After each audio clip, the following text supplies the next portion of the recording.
Kyk gou-gou.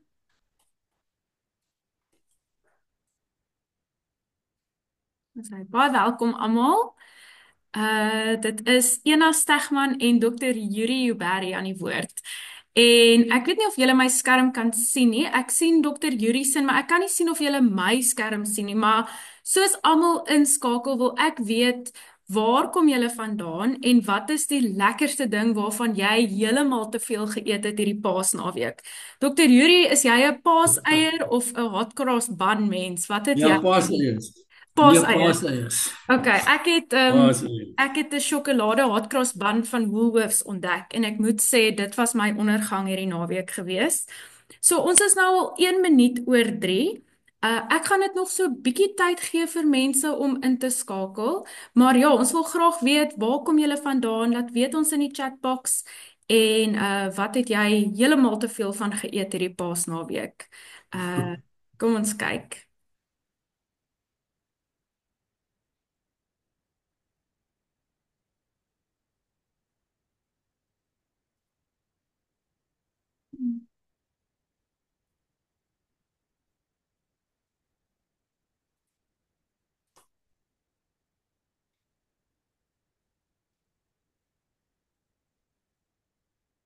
Hy lyk my vandag se gehoor is maar bietjie stil. Dis hy. Daar kom mense nou deur. Delia sê sy kom van Bellville en sy het heeltemal te veel koek geëet hierdie Paasnaweek. OK.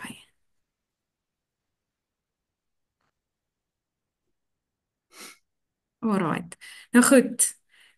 Steffi is van Oudtshoorn, daar's 'n Alicinda van Johannesburg en sy eet te veel hot cross buns. So dit klink my die mense het heerlik Paasnaweek gehou. Nou voor ons onsself te veel verlekker aan al die lekker goeders wat ons die naweek geëet het. Soos ek genoem het, ek is Ena Stegman. Ek is 'n digitale bemarker hier by Lapa Uitgewers. En ek is gewoonlik agter die skerms, maar vandag is ek hier om julle bekend te stel aan Dr. Yuri Uber. Nou ek en Dr. Yuri het vinnig gou 12 uur voor alles begin het net gesels en bietjie gekyk of alles werk. En jy sien, ek het so opgewonde geraak toe Dr. Yuri begin praat het oor wat hy vandag alles oor multigraad onderrig met julle gaan deel. So ek gaan nie nou verder gesels nie, Dr. Yuri. Ek weet nie of jy nou die versoeking gaan kan weerstaan om weg te bly van die paaseiers soos dokter nou gesels nie, maar die vloer is nou dokter se so ja, ons Is sien uit. opgeëet. O, okay. Nee, maar goed, dan kan ons nou lekker gesels. Alright. Goed, goeiemiddag. Ek ek is altyd baie bevoorreg om iets oor multigraad te praat. Dis my passie. Ek het lank met multigraad al te doen en ek dink multigraad word maar benadeel wat ons in Suid-Afrika se skole en dis eintlik 'n oplossing. Ek gaan dit kom. Maar ek het ook 'n ander vriend wat waaroor die gesprek eintlik gaan is oor tippie. So as ons kyk, verduidelik ek sommer wat ek vanmiddag met julle wil doen. So ek het vir Tippie ontmoet so 'n paar jaar gelede toe my oudste kleinkind te graad 1 was en sy het by ons kom kuier. Sy kom van Johannesburg af en toe kan sy nie terug hier want dit is COVID. Toe begin die skool al vir my te stuur. Ek is 'n laerskoolopgeleide onderwyser. Toe stuur hulle onder andere vir Tippie en ek en Tippie het op mekaar verlief geraak en ek hou baie van Tippie. En dis gaan met die twee gaan praat. So die foto in die middel is ek, maar ek het my bietjie versluier. So dis lank gelede wat ek in die vloot was. So dis ek is ook maar so Tippie. Ek het verskillende uh doeke wat ek om my hang. En een daarvan is dit en dan ook my kleinkinders. Die laaste klomp prentjies is prentjies wat ek in twee wêrelddele geneem het oor dieselfde iets. Dis multigraad. Die boonste een is hier iewerste in die naby Oudtshoorn en onder is iewerste in Indië waar daar geweldig baie multigraad skole is. So ek wil in die begin oor die hele kwessie van wat is multigraad. So ons het in Suid-Afrikaanse laerskole het ons twee stelle skole. Die ene is die sogenaamde monograad skole en die ander een is multigraad skole. Miskien van julle is die eers bekend of soort van hoor baie die woord monograad nie. Monograad as sulks laat my min hare op my kop staan, want is een onderwyser wat in die klas is, wat gelyktydig met 40 kinders of 30 kinders werk, wat vir my altyd 'n baie vreemde pedagogiek is, wat dit het. Multigraad het te doen met plattelands. Dit is in Suid-Afrika 'n plattelandse verskynsel. Dit het te doen met plattelandse kinders. En die vraag is, as jy na die foto's so kyk, die enetjie regsbo is naby Beaufort Wes geneem, waar die skoolloof ook 'n koshuis gebou het. Die oomblik as jy dit sien, dan weet jy, as die skool nie daar was, het die kinders geen skool gehad. Suid-Afrika werk skoolbusse nie, daar is nie geld vir kossies nie, so as kinders nie na skool toe kan kom nie, dan sit hy met groot moeilikheid. So dit gaan oor om dit te gebruik, en ek sal van die begin af sê, ek dink multigraad is 'n pedagogiek wat al hoe meer in skole gebruik gaan word, veral nou dat ek sien dat daar 30,000 op hierdie oomblik tekort aan onderwysers in Suid-Afrika is.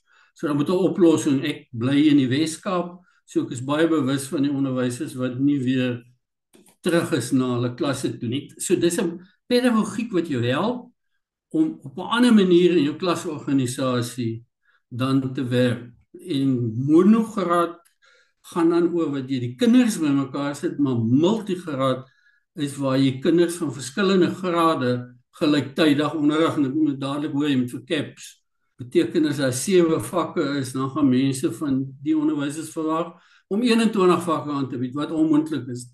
Daar is net 'n verskywing of 'n verandering wat jy moet maak om beter en reg skool te hou. So, is altyd sê, maar wat gebeur met die kinders? Wel, ek het hier 'n voorbeeld, dit is interessant, wat in 2009 het ek haar afgeneem by die skooltjie daar, iewers te langs die Oranje rivier, en toe het haar ma onlangs vir my 'n foto gestuur van dieselfde dogtertjie wat nou 'n mediese dokter is. So as kinders reg gehanteer word, dan maak dit nie saak in watter omstandighede het.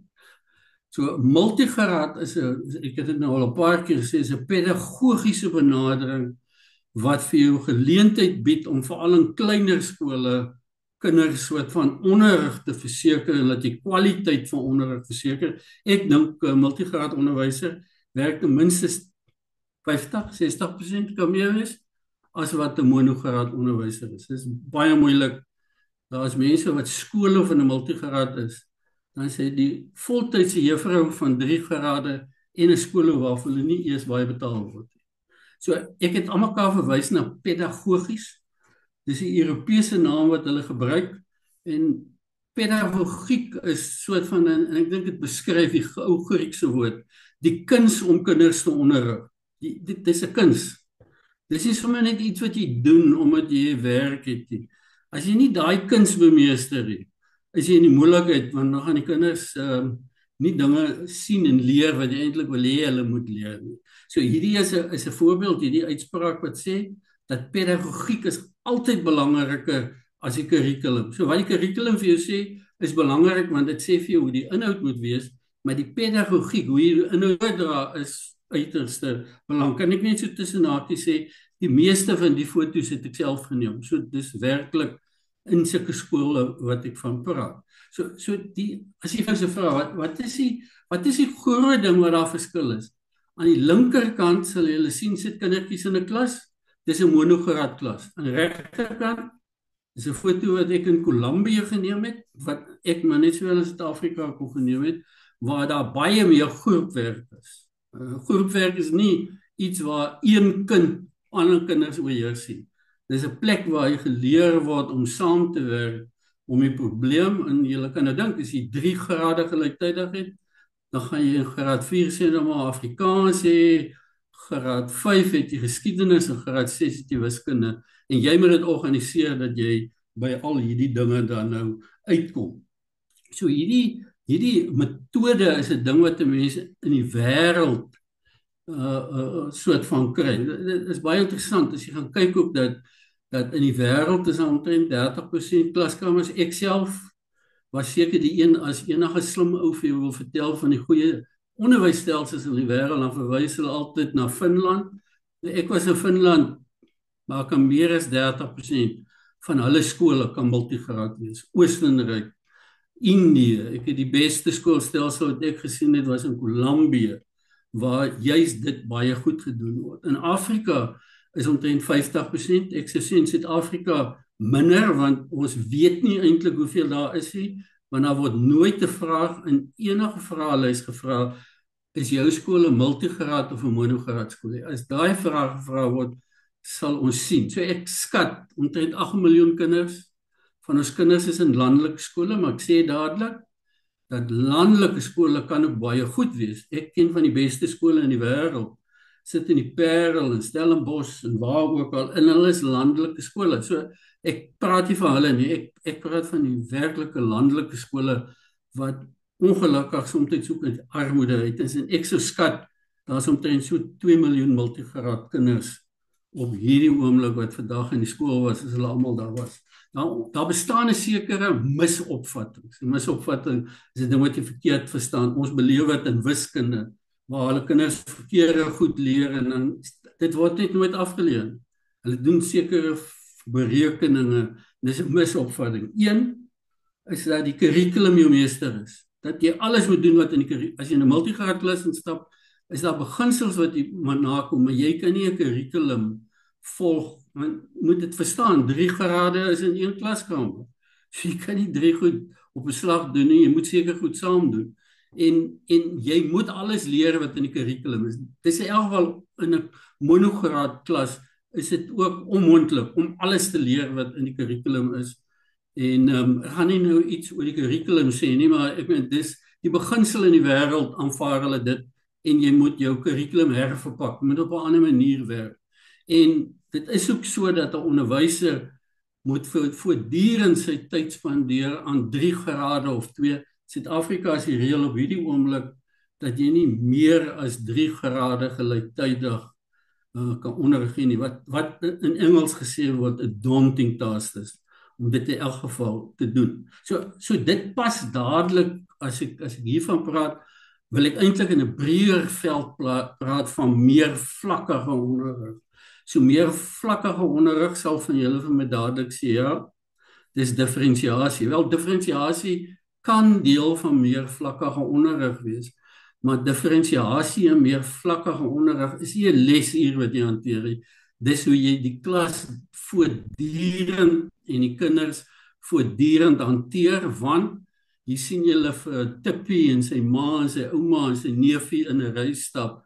Elkeen van hulle is verskillend. En ek dink dis 'n belangrike beginsel wat ons in Suid-Afrika ook praat, maar ons pas dit nie regtig altyd toe nie. So meer vlakkige onderrig is 'n baie belangrike iets. Nou, een van die groot geeste Gardner, hy het multiply intelligence het hy ontwikkel, en hy sê dit gereeld as jy sy goed lees en hoor. Die grootste fout wat ons in die wêreld gemaak het, en hy praat van eeue, was om te dink alle kinders is variante van dieselfde een. So ek het nog gehoor as 'n onderwyser, daar's 'n gemiddelde kind. Ek weet nou, dis absolute twak. Hoe kan jy gemiddeld wees van wat? Alle kinders verskil en jy verskil nie. As jy die foto kyk hierso wat ek opgesit het, ek expres opgesit, kan jy sien hoe soet en gehoorsaam is daai kinders, hulle staan met hulle arms agter hulle lyf. So as jy stil sit en stil wees in 'n Suid-Afrikaanse skool, dan sal hulle ook sê dis 'n gehoorsame kind. Dit is net nie die waarheid nie. En ek gaan nie nou daaroor praat nie, maar die ander kant is die eintlike waarheid dat jou brein die beste werk as daar beweging is. As jy in beweging is, dis hoekom kinders wat soms in die skool soos vaak fisies sit, op 'n atletiekbaan baie goed kan doen. Omdat hy beweeg en dan beweeg sy brein. En om hoog te spring, moet jy intelligent wees, want jy moet 'n klomp goed gelyktydig doen. En hierdie, dis 'n soort van 'n denke wat 'n mens baie sien. Sê jy sou miskien die tekening in 'n ander vorm gesien het, waar die onderwyser vir jou sê, wie van julle klim nie vanaand? Ek sê nou julle, ons eksamens is hier op berus. Jy gee hom 50 vrae, Die ou wat die meeste vrae in 'n sekere tyd antwoord, hy is die slimste. Dis nie die waarheid nie. Dis een van die wat daar is. En ongelukkig is dit die denke in caps, dat jy alles moet doen en die vinnigste wat jy moet doen, dis soos jy dan kan doen. Ons sal baie lekker oor dit kan gesels. So Bertie Kingon wat 'n regtig 'n baie begaafde opvoedkundige is, 'n Britse vrou, sê die waarwoorde wat dit onderstreep wat ek nou probeer sê. When all the children give the same answers, I have no idea what they know or understand. Sê ek wil eintlik nie weet wat hulle weet nie. Ek wil weet wat verstaan hulle. Want as hulle nie verstaan nie, hoe kan hulle gaan? Ek gaan nou daarby kom dat dit eintlik ons groot probleem is in ons onderrig.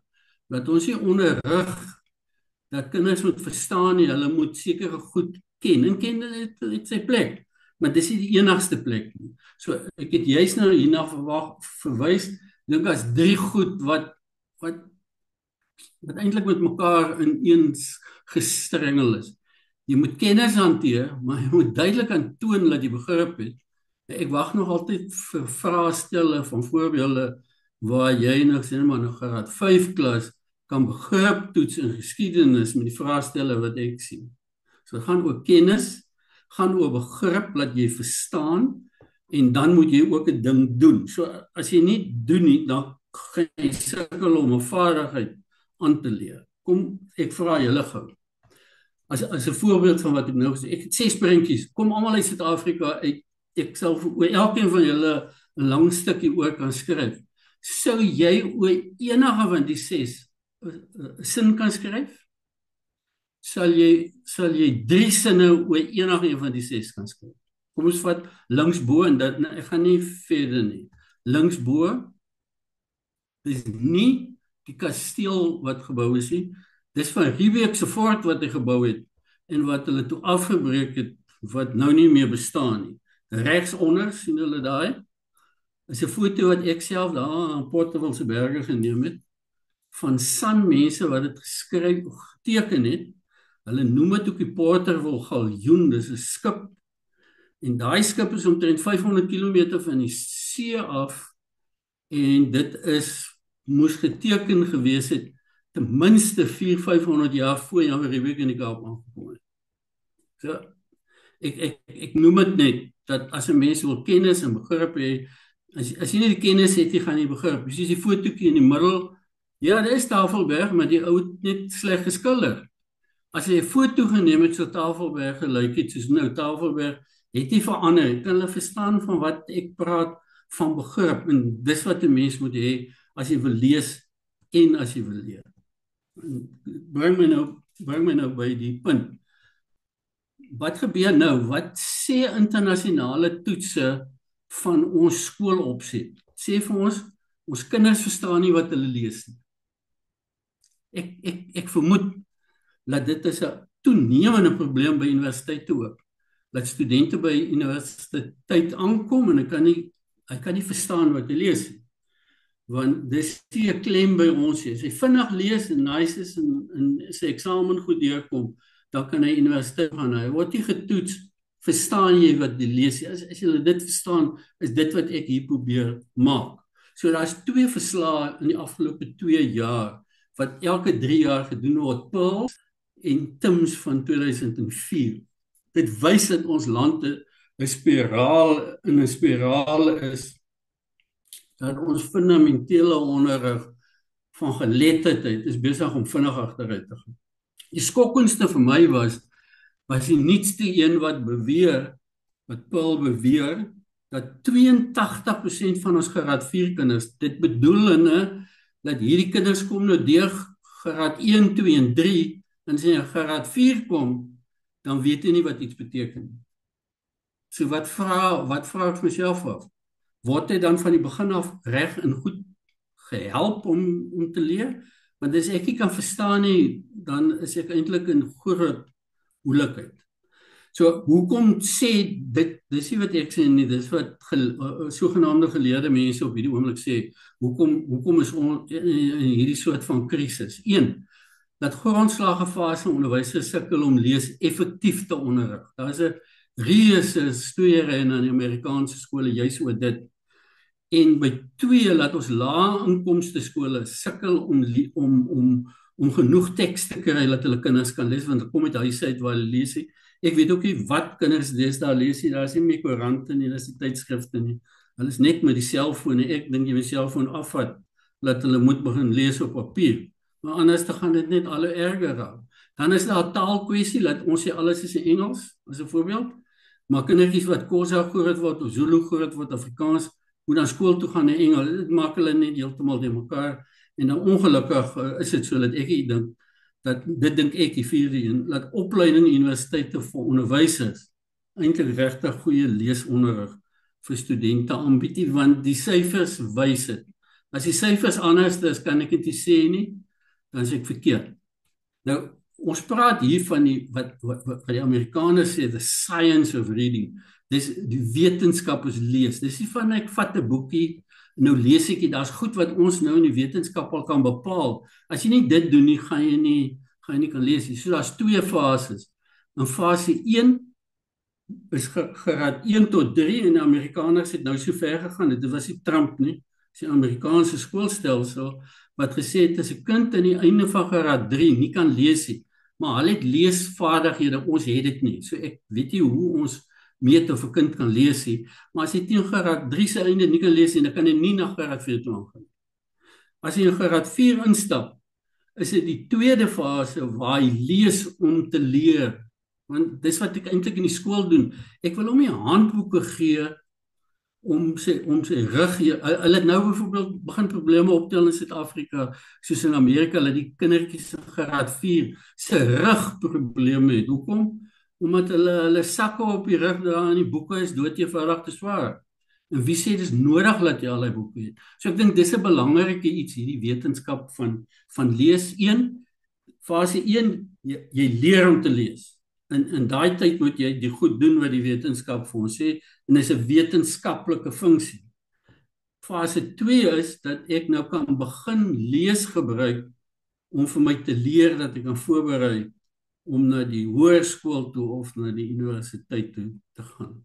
Daar's 2 prosesse wat ek gou na gaan verwys en ek gaan nie dit probeer verduidelik want julle weet dit seker al. So nommer 1 is gaan oor dekodering. So ek moet klanke wat ek hoor in woorde omsit. Ek kan my vergaap aan as ek na my kleinkinders luister. Van hulle is daar 2 en 3 hoe hulle woorde sukkel en ewe skielik het jy die woord 100 keer gehoor en dan sê jy die woord reg. Maar hy het almekaar, hy weet nie om geel te sê nie, maar hy sê iets soos geel en hy doen dit. So die eerste een is hierdie dekodering wat soms baie moeilik, en 'n kind wat nie kan dekodeer, hy sukkel om dood om te lees. Die tweede een is die belangrike een. Ek moet verstaan wat ek lees. Ek moet dit kan verduidelik. En ek gaan nou daarna verwys. As ek nie 'n woordeskat het nie, dan sê ek in van die moeilikheid, want dan kan ek verstaan nie eintlik die woorde wat ek lees nie. Goed. Daar word algemeen aanvaar die sogenaamde pilare van elemente. Hulle het vir my dit al op onderwyskollege geleer. So dis 'n ou ding. Ek moet begrip hê. Ek moet vlot kan lees, want 'n ou wat hakkel gaan nooit klaar lees nie. Ek praat nie nou van 'n kind regtig hakkel nie. Ek praat van omdat hy vlot lees kan in die hakkel nie. Derde, en ek dink dis as julle vir my nou vra, wat is die een ding wat julle kan doen wat dadelik kinders lees gaan verbeter, is begin elke week met 1 nuwe woord in elke klas. Dink jy as jy net vir 30 weke 1 nuwe woord, dan het hy 30 nuwe woorde in 'n jaar geleer. En hy moet verstaan wat die woord is. 4, hy moet die klanke kan bysit, dis die dekodeerder, en dan moet hy kan spel. Spel op sigself is 'n speelietjie deesdae, maar jy moet kan spel. Dis belangrik. Nou, ek wil gou na 10 sogenaamde pedagogiese beginsels gaan kyk. So ek het gaan kyk wat sê die pedagogiek, en ek het vir Tippie bygebring. Hulle het vir my al mooi Tippie, wonderlike versameling van tippieboeke wat Lapa op die oomblik besig is om te bemark. En ek het die 2 bymekaar gesit. Ek sal vinnig wees. So kinders is verskillend. En dames behoeftes verskillend. So die oomblik as jy met 'n leesboek sit, dan sit jy daaroor dat jy moet op verskillende vlakke werk, want alle kinders gaan nie dieselfde behoefte hê of dieselfde kyk nie. Vir my was dit, vandat ek 'n laerskoolkind was, vir my hoogs irriterend dat ek van fiekies en so aan moet lees in graad 1 en 2, en goed, waarin ek belangstel, is daar nie niks oor te lees nie. Dan was ek tevrede met Sis en Dan. Hulle het dan meer goed gedoen wat ek verstaan het. So kinders het verskillende behoeftes, en jy moet jy kan nie net met 'n leesreeks werk nie. Dit is vir kinders wat meer vinniger lees, uiters belangrik om blootgestel te word, en ek kom nou by so 'n voorbeeld wat ek dink wat 'n oplossing is. En Tippie fokus op CAP se leeruitkomste skitterend. Nommer 3 is dat Tippie is nie graad spesifiek nie. Ek werk in 'n projekkie vir myself waar ek met volwassenes wat ek kan lees werk. Kan jy dink as 6 miljoen sulke kinders, groot mense ouer as 20, dan glad nie lees nie. Ek dink as baie meer, en Tippie werk soos 'n bom vir hulle. Maar as jy graad spesifiek, daar staan nie graad 1, 2, 3 of wat ook al, hy staan 'n vlak of wat ook al, en as ek een vlakke lees, kan ek aangaan na die volgende een toe, en ek dink dis een van sy sterkpunte, is dat hy van een vlak 1 na 2 en 3 met redelike gemak. Ek wag dat graad 4 se goed ook klaar geskryf gaan word. So Tippie fokus op lees en taalontwikkeling.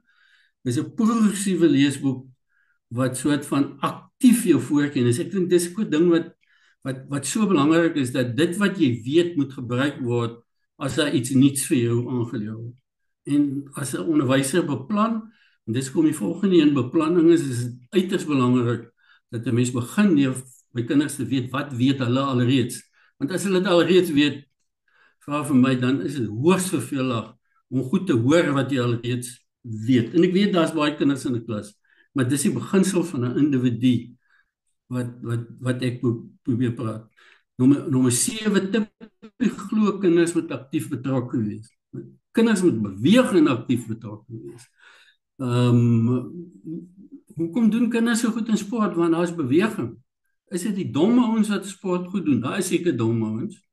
Maar ek meen, jy moet hoogs intelligent wees om van daai nommers uitstekend te doen, en jy moet soort van dit kan doen. Ek dink die 8ste plek is Tippie die produkreeks wat voorsiening maak vir stadige hardop lees, noem wat jy het, is daar 3 wonderlike handboeke vir onderwysers waar dit baie goed soort van onderstreep word.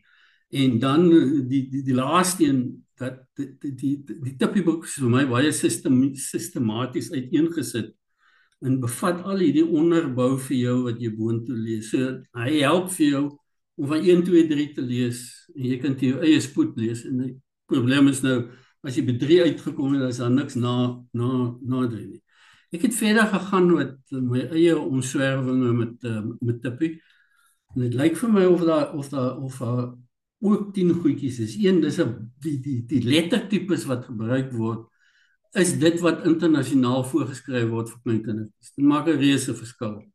Of 'n Arial, en ek weet, dis nou nie die groot nie, maar as 'n Arial lees, of Vadana of Vadina, lees jy eenvoudig Vadana net soveel makliker as anderste. Sinne moet kort wees, verlees, dit sien ek nou by die volwasse mense. So ek kan nie lang sinne met hulle sukkel nie. Ek moet die kort sinnetjies uitsoek, en dit die eerste moet hulle doen. En ek dink Tippie doen dit, so sy vlakke 1 is almal soort van korte sinne vir kinders om makliker te wees. Want wat gebeur as jy begin lees, dan kry ek selfvertroue, dan kan ek aangaan, en ek dink dis vir ons van uiterste belang. So as ons gaan kyk ook in die 4de plek, moet teks vir jou 'n kans gee om goed te herhaal. Ek weet nie hoekom dit gebeur het nie, maar hulle het vir my op college geleer, hulle die beste iets vir my brein is, om 'n ding weer en weer en weer te doen. Nou hoor ek my onderwyser wat sê, nee, jy kan nie 'n ding herhaal en herhaal. Dit is net nie die waarheid nie. As jy dit kan herhaal, ek het nou verwys na kleinkindertjies, hoe hulle goed oor en oor herhaal, tot hulle op die ou einde daai woorde kan sê, en dan het hulle nie eens geweet hulle die woord verkeerd gesê nie. So weer en weer is 'n uiters belang, en as jy ook met swakker leerders werk, is weer en weer 'n baie belangrike beginsel. Ek praat nie nou van daai ou huiswerk wat ons gehad het, wat jy 20 van dieselfde somme moet doen nie. Dis nie weer en weer. Dis goed te herhaal om 'n deel van jou vaardigheid te maak. En ek dink daar's 'n pragtige as 'n pragtige tendens in die tippieboeke wat wys die kontras tussen prente en woorde. So jy sien altyd Tippie se jas. Hy sal sê dit is my kas, en dan is die kas daar om te onderstreep wat hy sien. Ek dink dit is vir kinders geweldig belangrik. En dan woordeskat is die ding, en ek het dit nou al 'n paar keer herhaal. Woordeskat is uiters belangrik. Ek moet woordeskat moet ek uitbou as die een enkele iets wat ek kinders mee kan help. En 'n mens kan daai woordeskat uitsoek wat jy met hulle moet hê. Ek werk in skole waar kinders ek al eintlik diep asem, eintlik geen woordeskat het nie. Ek het onlangs in 'n saal gestaan met waar graad 11 kinders waar ons hulle help, hoe moet jy jou voorberei vir matriek? Ek het my hande oor my gesig geslaan en gesê, hoe kan mense dink dat hierdie kinders kan graad 12 deurkom as hulle so 'n woordeskat het? Dit is net half of ons in skole vergeet van woordeskat, en ek dink dis hoekom mense dis baie belangrik in my mening om 'n goeie woordeskat te hê as om 'n paar woorde vinnig en goed te spel. En ek ontken nie dat dit ook 'n vaardigheid is nie, maar die kennis van woorde is so belangrik. As jy voor die televisie sit, vra 'n bietjie vir kinders. Wat is daai woord? Wat beteken daai woord? Ek sien daar so 'n advertensie op televisie van woord chommies en sulke goed. Dis om die woord te sê, maar verstaan jy die woord? Wat is 'n chommie? Ek dink mens moet veral met kleiner kindertjies moet jy sulke liefderyke karakters hê soos jy in Tippie kry. Dis vir hulle lekker belangrik. Ek sien ook in die winkels daar nou Tippie olifantjies wat gebrei is, wat hierdie ding. En dan het Tippie baie sterk dat hy herhalende frases en klanke oor en oor doen. Ek dink vir party ouers gil seker as hulle dit partykeer by die huis hoor, is die ouetjie by die huis moet kom. En ek dink illustrasies moet ooreenstem met die ander. Ek het te veel te doen met kinderboeke waar illustrasies niks uit te waai met die goed wat geteken is. En kyk in mooi storieboeke hoe mense sukkel om dit te kan doen. Goed. So wat ek nou wil sê is dat kinders moet ook vanuit die boek wat jy lees, voorgeskrewe boek, moet jy ook kan gaan uitvind wat oor die boek is. Nou die boek gaan ons nou oor olifante. Ek hoop julle almal het dit dan nou besef dat Tippie 'n olifant is. So hoe kan ek dit oopmaak, want hier lê 'n magdom klomp probleme en kennis vir kinders. Hulle kan ook intelligensie websites gebruik wat vir jou antwoorde gee. En dan die probleem is nie omdat hulle dit gebruik nie, maar die probleem is hulle moet kan oordeel, is dit die regte feite, is dit die regte volgorde, of dit wat hy kry van die AI af, is dit die waarheid en ek aanvaar dit, en ek doen dit net dood eenvoudig as die waarheid. So ek wil voorstel, ek het 'n klomp van hulle, ek gaan net 'n paar van julle wys hoe olifante is. So, ek het nou fit om eers begin. So as ek in 'n klas lees, dan het ek hulp binne in die klas om ander kinders te help. Ek dink die beginsel dat kinders soms beter kan verduidelik as 'n groot mens, is die waarheid. Ek hoop julle almal stem met my daaroor saam. So ons praat van maats tutor. So ek het 'n kontrakkie wat ek met Sissie opstel, en Sissie moet vir die volgende 2-3 dae, nie langer as dit nie, moet ek vir 'n halfuur op 'n dag iewers te gee ek vir hulle tyd sit, en Sissie help vir Koekie om sekere stukkies te lees. Dis maatstutor. As hy klaar is, en die enetjie kan dit dan nou lees, dan sal sy by die juffrou rapporteer of meneer, en hulle sal kyk, het ek nommer 1 het ek geleer. Die waarde vir die maatstewte lê daarin dat een kind 'n ander kind verduidelik. En die kind wat dit kan doen, kry die kans om vir die ander een te verduidelik. Ek het voordat ek in multigraad betrokke geraak het, het ek nooit verstaan wat Einstein gesê het. Die Einstein het glo die storie gehad dat as 'n student 'n doktorsgraad by hom wil doen, dan moet daai student vir hom die teses gee, wat is die opskrif, en dan moet die student gaan sit en dit uitwerk, en dan moet hy dit vir graad 1 keer gaan verduidelik, en as hy dit nie vir graad 1 kan verduidelik, dit beteken hy verstaan dit self. En ek dink dis die beginsels van wat 'n maatstewte moet doen. So ek kry 'n kind wat kan lees, ek betaal hom nie, maar hy gaan 'n maatjie, en dis nie altyd dieselfde maatjie nie. Ek dink dis baie goed dat jy verskillende mense kry, en dis 'n soort van maatstewte. Jy kan dit op 'n gereelde basis doen. Jy kan 'n kontrak laat opstel dat ek vir 'n halfuur saam met Koekie sal sit en ek sal vir haar leer om daai 2-3 sinnetjies goed te lees. Dis verstommend wat ek in my eie lewe gesien het oor hoe kinders se lees verbeter deur net dit te doen. Dis doeteenvoudig baie maklik. Universiteit praat hulle van groepe wat hulle vorm, wat hulle dit doen. Maar dan moet jy moet dit moet 'n kontrak wees dat jy dit altyd sal doen en al twee sal dit doen. So die een wat luister, wat geleer word en die een wat leer, moet al twee dit luister. Die tweede ene is lees in pare. Dis kinders hou by uitstek daarvan om met mekaar te werk. So jy sal een bladsy of 'n deel wat jy wil hê, 'n paragraaf of iets, sal jy twee by mekaar sit. En hulle gaan sit op 'n plek en hulle lees daai deel totdat al twee dit baie goed kan lees en vir mekaar kan vra wat dit en wat beteken. Dan kom hulle terug en dan doen hulle dit in klas terugvoering en dan het hulle eintlik 'n klomp werk gedoen. Jy kan al twee hierdie wat ek tot nou toe genoem het, kan jy in lees doen, maar jy kan dit ook in inhoudsvakke doen. Want ek dink inhoudsvakke is eintlik een van die baie goeie plekke waar menskinders kan leer om te lees en leer om te verstaan. En dit is baie belangrik. Derde is die sogenaamde woordeskatgroepe. So ek begin klem te plaas op woordeskat en die kinders help mekaar om die woordeskat dan te ontwikkel. As ek vir hom die woorde gee en hy gaan kyk in 'n woordeboek, en dis eintlik die beste en die maklikste plek vir kinders om die woordeboek te gebruik, is as hy begin om 'n woordeskat op te bou en hy kan kyk wat beteken een woord teenoor baie. Ons plaas te veel klem daarop dat 'n kind tegnologies sekere inligting kan kry. Nou wat dis 'n opsie want ek kry baie van my inligting tegnologies, maar ek neem elke keer self die besluit. Pas dit nou, is dit die waarheid? Klink dit vir my logies of moet ek nog goed soort van, ek het nou die dag iets so gevra en toe hou die masjien aan om vir my die verkeerde goed, toe sê ek vir hom, maar ek dink jy's nou verkeerd, jy weet nie waarvan jy praat nie.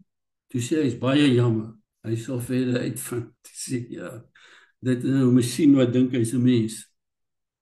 So woordeskat plaas klem op woordeskatontwikkeling. Leerders wat min of meer op selfde vlak lees, kan ek weer vra, ek sal graag julle mening daaroor wil hoor. Hoe meet 'n onderwyser of 'n kind op graad 4 vlak lees? Of op graad 5 vlak? Weet jy dit? Ek praat nou van in Suid-Afrika. Is daar seker goed beskikbaar? So as ek dit en dit en dit doen, dan lees ek op daai vlak. Want as ek in graad 3 is en ek kan op graad 5 vlak lees, dan hoef ek mos nie na graad 4 of 5 te gaan nie, vir lees nie. Of moet ek? Of beteken dit jy moenie vlakke nie? Is dit 'n oordeel van een persoon en ek kan onthou en ek maak nie enige onderwyser vandag nie. Maar ek kan onthou in my wat ek graad 4 skool gehou het, ek kan nie al hierdie goed onthou het nie. Ek moet die goed neergeskryf het. En hoe weet ek een lees nou regtig beter as 'n ander een? Ek kan daar toetsies. So as jy vlot lees, hoe kan hy 100 woorde, hoe vinnig lees, en dan merk ek af hoeveel ek verkeerd lees. En dan kan ek 'n som maak en sê teen dit of daai, maar dis nie wat ek eintlik soek hier. So as hy die woord verstaan en die woord vinnig kan lees, moet hy dit vir my ook kan verduidelik. Dan sê hy op die pad. Goed, hier word baie klem geplaas op begrip en om begrip dood eenvoudig te verbeter. Ek sal graag dit nou ook vir my dominees wil sê. Ek is in 'n wonderlike gemeente, maar hulle kan soms 20, 25 minute en langer preek. Dat ek net nie meer later kan inneem nie. Kan dit net nie meer onthou nie. Dit is net nie vir my, is net nie vir my moontlik nie om dit te doen. Dan het ek nie meer begrip nie. En as ek een woord nie verstaan nie, dan is dit my 'n probleem. Hoe lees ek dit nou? Ek dink dis waar hierdie woorde skatgroepe ontstaan. So gee vir hulle 5 of 10 woorde en hulle het 'n week of 2 om elke dag vir 10 of 20 minute bymekaar te sit en daai 20 woorde soort van uitmekaar te haal en allerlei goed te gebruik om te kyk kan hulle dit beter verduidelik vir al die mense. Goed, so navorsing oor lees wys dit vir ons. Dat as jy nie iets verstaan nie, gaan jy sukkel met jou lees. So die ou wat goed verstaan, noodwendig nie die vinnigste lees nie en die meeste dramatiese stemmetjie het nie, wat eintlik die goeie leser is, wat jy eintlik soort van wil hê. Wil net daar myself onderbreek. Ek weet van 'n digitale leesreeks wat hoërskole gebruik vir kinders, en die kinders kan nie gaan sport oefen as hy nie by die oefening was waar die masjien met hom geleer lees het. En weet julle wat het gebeur? Kinders lees al beter. Kinders wat eers nie universiteit toe kon gaan nie, kom nou op universiteit deur want hulle leer om te lees. Lees is oefening, weer en weer en weer. En dis wat Tippie sterk maak, is dat hy van die begin af vir ons dit dan probeer doen. En dan die graad bepaal nie die samestelling van die groep nie. So as ek in 'n multigraad klas sit, dan kan 'n kind van graad 4, 2 van 5 of graad 6 kan ek bymekaar sit en hulle gaan mekaar baie goed aanvul. Daar is nog 'n reeks skole in Wes-Europa, hulle noem dit die Jena plan, JENA, dis soos familieskole. Dis die enigste skool waar ek gesien het, waar 9-jariges en 13-jarige kinders in dieselfde wiskundeklas gesit het. Oor kinders wat op dieselfde vlak is, dis om die vraag wat ek gevra het, hoe weet ons 'n kind is op vlak of nie vlak nie? Hoe weet ons dat hy graad 4 is, dat hy graad 4 kan deurkom? Weet hy dieselfde as ander graad 4's in die land?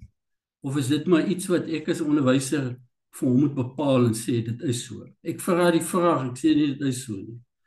En dan op die ou end moet 'n mens hierdie groepe, nooit 'n groep langer as 'n week of 2 neem jou groepe hersaamstel. Kinders het nie die sê oor wie in die groep moet wees as jy wat die sê. Jy moet altyd van hierdie goed wat ek nou gesê het in ag neem as jy so 'n groep dan begin. Alright, ek hoop dat julle weet, dis nou nog inligting, dat Olifantdag is op die 12de Augustus, dat julle verjaardag sal iets doen op die 12de Augustus. Dit het ek maar gekry toe ek olifante goed gesoek het.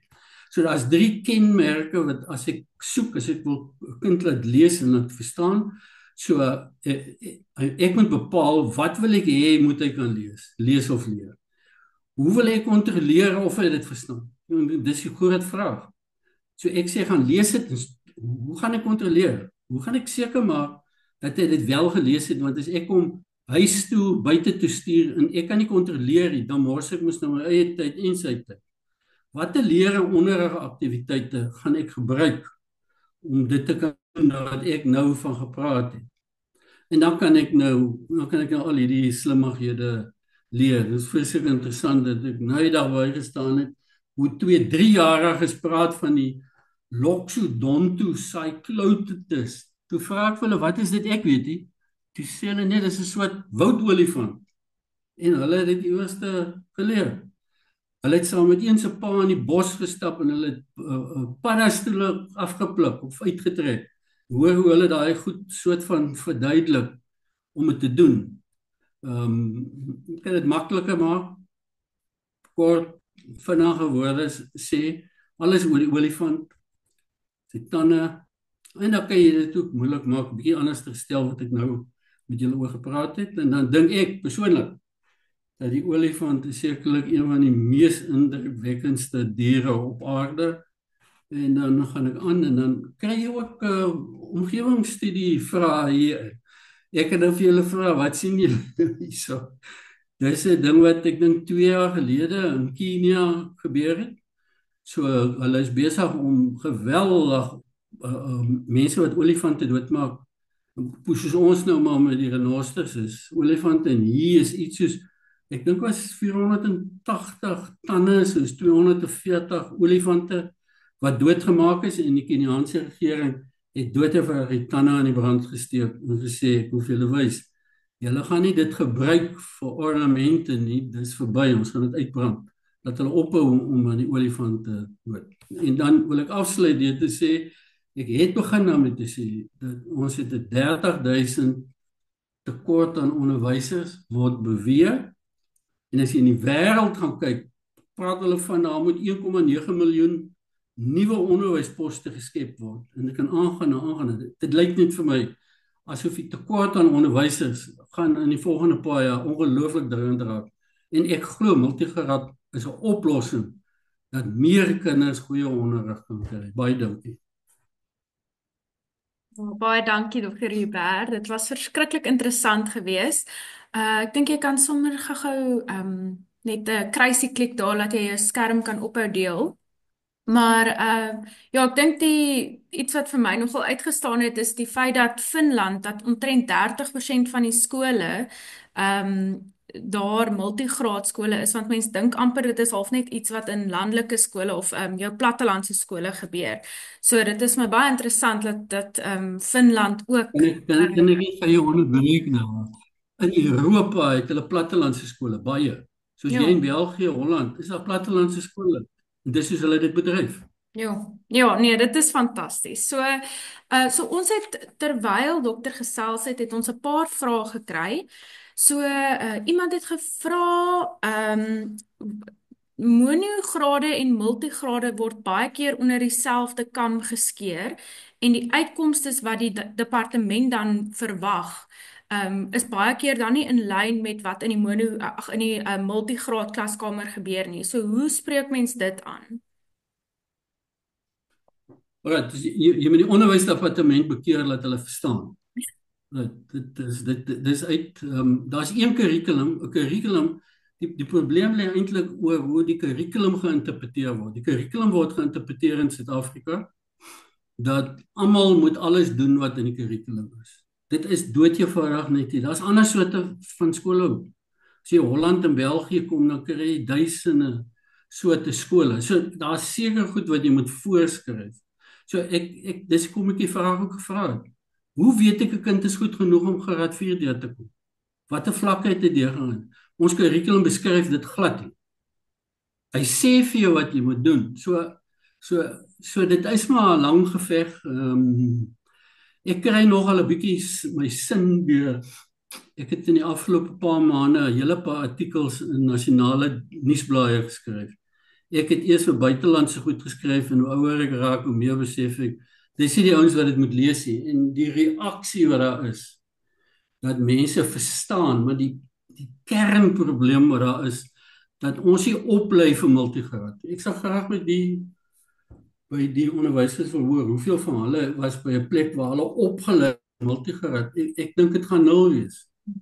So ons dink dat daar net een manier van skool is en die ander is maar nou net so mense wat toegevoeg geraak. En dis een onderwyser, want dis die maklikste.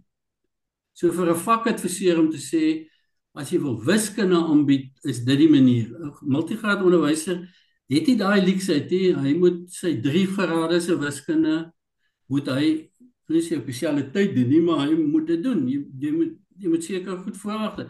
So dit is 'n lang proses en ek dink sulke gesprekke en soms is dit dan ook hierdie program ook sondae het ook al die afgelope tyd heelwat oor multigraad. Want ek dink dit is 'n ding, dis 'n baie goeie vraag wat 'n mens moet gaan dink, wat gaan die beste wees om te doen. Maar ek dink ek kry multigraad onderwysers jammer, want amptenare sê vir hulle, jy moet so en so maak, ek sê vir jou so. Okay, so dit is maar 'n moeilike en 'n sensitiewe vraag om te Altyd dan. beantwoord, omdat ons nou maar half 'n kurrikulum volg. En Ja, maar ek dokter het meen, dan ook genoem, want maar as jy so kan ek net bysit. Jy moet doen wat goed is vir jou kinders. ja. Dit is die toets. Mm. So iemand wat vir my sê ek moet wiskunde so aanbied, maar dit self nooit so aangebied het nie. Wat se waarde kan sy input nou eintlik wees? Wat vir my makliker om te sê is vir die onderwysers, ek weet.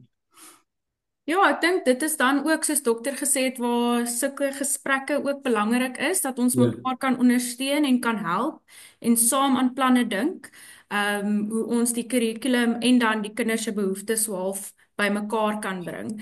Maar ek Ek weet as ek so kan ek gou nog iets daaroor sê. ja. Dis hoekom dit vir my so wonderlik was toe ek met Tippie begin werk en agterkom maar Tippie gaan vir 'n monograad en 'n multigraad ewe goed wees en 'n multigraad eintlik baie beter. Yes, sien. Niemand gaan vir jou vra nie, jy kan dit doen soos dit vir jou pas. Ja, dit is wonderlik. Ek weet dokter het nou ook gesê daar's ander vakke wat ook in gedagte gehou moet word. Wanneer multigraad klasse aangebied word of wanneer mens moet voorberei vir jou klasse. So daar's byvoorbeeld tegnologie en NW en Jan Dinel het gevra hoe inkorporeer jy dit dan alles nou in een klaskamer as jy nou tegnologie moet gee en jy moet wiskunde gee en jy moet natuurwetenskappe gee. Hoe maak mens dan? Alright, goed. So ons het begin werk daaraan om handleidings vir multigraad kinders te ontwikkel. So ek het gesien in Indië, nou niemand kan sê ons het 'n groter probleem as Indië nie. Jy moet net in Indië kom en kyk hoe hulle klaskamers lyk. En veral in Kolumbie. So as jy begin om en dit is wat in Wes-Europa baie gebeur. Dat jy vakke bymekaar sit. So as ek sê nou maar 'n vak maak en ek skep dit self. Ek vra nie vir die onderwysdepartement nie, ek doen dit self. So as van die onderwysers wil kan hulle my kontak. Okay, geen. So jy vat as 'n voorbeeld, jy vat omgewing, die woord omgewing, jy koppel geskiedenis aan wiskunde, wetenskap en biologie en jy maak vir jou handleiding hoe kinders op hulle eie en groepe kan werk om hierdie vrae uit te werk uit 'n baie groot oplossing. Dink jy die geld wat jy gaan spaar? Jy hoef nie elke keer daai van. Dis werklik nie nodig nie en onthou nou ek is nou nie lelik nie. Maar die agtergrond is eintlik ek is in twee dele. Ek is opgeleide historikus, maar ek is eintlik ook opgeleide opvoedkundige. Ek dink dit is nodig om geskiedenis te doen wat hulle nou doen nie. Ek dink dit is geskiedenis nie. Dis 'n storieetjies wat hulle vertel. Jy kan baie beter doen om na jou eie omgewing te kyk en te dink hoe kan jy daai goed saamvoeg en eintlik laat CAPS jou toe om dit te doen. Ja, en ek dink die geheim lê ook dalk in die erkenning aan multigraad onderwysers om te sê dat dit wat julle taak is moeilik en ons sien dit raak en hier is hoe ons dit makliker kan maak en dan om daai gesprek aan die gang te kry. Nancy het ook gevra wat dink dokter daarvan dat sekere skole van selfs graad R tot graad 3 saamsit? Ja, wat is dokter se opinie daaroor? Ek is mos nou 'n voorstander daarvan dat mense ding gesamentlik kan doen. Maar dan moet jy baie goed beplan. Jy moet baie seker maak. Ek self sal in 'n multigraad skool as 'n leekset het. Vir hulle altyd sê vat graad 1 apart. En meng graad 2 en 3 en 4 saam. Want as hulle nie die basiese goed oor lees en wiskunde kan doen nie, het hulle probleme. Dit is maar probleme in ons skole. So ek dink 'n mens kan dit doen, maar dan moet jy seker maak dat jy jou kurrikulum so het dat daai ouetjie sekere tye apart. So ek kan nou nie vir 'n ouetjie van 5 jaar tot by graad 3 kan ek nou saam leer om wiskunde te doen nie. Daar's basiese goed wat jy apart moet doen en ander goed wat jy gesamentlik kan doen. Die voordeel vir die kleintjies is dat dit nou ek moet dit toe kom nou openbaar. Ek is 'n pa van 5 kinders. So ek verstaan dat kinders het verskillende behoeftes maar weet jy wat hoekom sê ek dit? Die oudstes het 'n ongelooflike bydrae met die kleintjies. Mm. Mm. Maar dit kan op 'n speelgrond ook wees en 'n mens kan ook iets organiseer dat jy nie alles saam doen nie, maar dat jy sekere goed Mm. apart doen. Maar ek meen eintlik enige onderwyser wat 3 grade het, moet 'n klasassistent by hê. Mm. Ja. Want anders is al die as ek iemand wat goed opgelei is en goed opgelei hou, as my klasassistent het, gaan dit vir my baie makliker maak om baie van die goed te sê. So ja, ek dink dis moontlik, maar mens moet baie versigtig wees, veral vir die kleintjie dat hy die regte goed leer. Ja, en ek dink dit is dalk waar daai maatstutor nogal goed gaan werk, né? Is as die Ja. graad 3 so half 'n tutor kan wees, want dan kry die graad 3 kind ook half die kans om die goedjies te interpreteer en te verduidelik. En selfs om die swakker graad 3 kind dan by die graad 1 te sit om te kyk of ons nie daai kindjie 'n bietjie jy weet op dieselfde of darm net op 'n beter vlak kan kry sonder om te voel dat hy agtergelaat word nie. Maar al die Ehm plekke waar ek was en die liewe Here was goed vir my. Ek het 'n klomp plekke in my lewe gesien. Is dit juis die onderskeid wat daar getref word? Dat kinders wat swakker as ander kinders is, moet by mekaar wees en gehelp word om te ontwikkel om weer by sy maats uit te kom. So jy die leksheid om so my verkeerde woord maar laer te gaan, goed te leer weer op te gaan en selfvertroue te kry. Ek sien dit nou nog baie, ek werk baie in die Kaapse vlakte, dat kinders het nie selfvertroue nie. So ons moet iets doen om hulle selfvertroue op te bou. Dan gaan hulle, weet, as ek in 'n huis was waar hulle nooit 'n boek gelees het nie. Ek kom in huise waar ek nie boeke sien staan nie as nie. Nou jy weet hoeveel daai ouetjie agter is, net om 'n boek vas te hou en te blaai, is hulle uitdaging. My kind, die juffrouens wat daar werk, sal dit weet. Sure. So, ja, Dr. Joubert, hierdie gesprek was 'n gesprek wat eintlik net 'n klomp geleenthede, eintlik dit is amper half asof mense 'n highlighter gevat het en net 'n klomp geleenthede kom onderstreep het. En ja, dokter het regtig vandag ons nuut laat dink oor multigraad onderrig. Nou, voor ons afsluit, Maar ek hoop ook oor onderrig. Ek hoop ja. ook oor onderrig. Yes. Ja, ek dink almal kon leer van hierdie webinar. Nou voor ons afsluit, Christine Du Plessis, jy het gesê jy het getrou laas naweek en ons wil graag vir jou 'n kookboek gee, sodat jou pret nie kan stop by jou Paasfees troue nie, maar dat jy sommer elke aand vir julle lekker kos kan maak. So jy kan ons kontak en ons gaan vir jou 'n kookboek stuur, vir jou en jou man.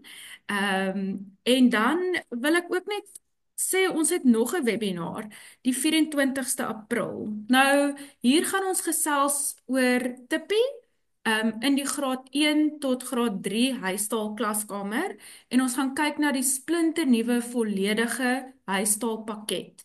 So dit is nou onderwysgidse, dis flitskaarte, dit is die hele splinternuwe tippie pakket. So julle is baie welkom om in te skakel daarvoor. Ek gaan na hierdie webinar vir julle e-pos stuur waar julle kan registreer.